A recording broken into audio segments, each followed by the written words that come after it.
Today, I'll show you how to add a favicon in Webflow. If you're looking to personalize your website and give it that professional touch, adding a favicon is a great step. A favicon, those tiny icons you see in your browser tabs, helps your website stand out and reinforces your brand identity. Whether you're a seasoned Webflow user or just getting started, this tutorial will make the process simple and straightforward. So let's dive in and get started. First, you'll want to open your browser and navigate to webflow.com. Once you're on the Webflow homepage, log into your account if you haven't already. Webflow's dashboard is user-friendly, which makes it easy to find everything you need. After logging in, you'll be greeted with your dashboard where all your projects are displayed. Now, identify the site you want to add a favicon to. Hover over it and you'll notice three dots appear next to the site name. Then click on these three dots to reveal a drop-down menu. From the drop-down menu, select the settings option. This will direct you to your site's settings page where you can customize various aspects of your site. In the settings menu, you'll see several tabs across the top. Click on the General tab.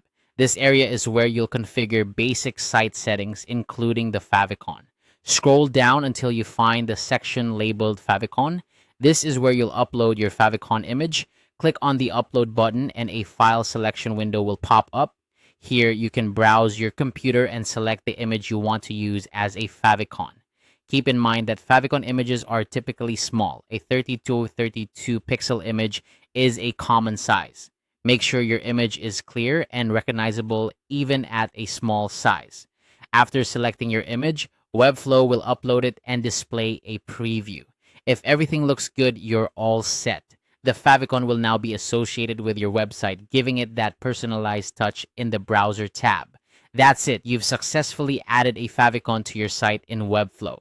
This small yet significant step enhances your site's branding and improves recognition among users. Remember, you can always return to these settings to update or change your favicon as your branding evolves. I hope you found this guide helpful. With these simple steps, your website now has an added layer of professionalism. If you enjoyed this tutorial or have any questions, feel free to leave a comment. Don't forget to subscribe for more helpful Webflow tips and tricks. Thanks for watching and see you next time.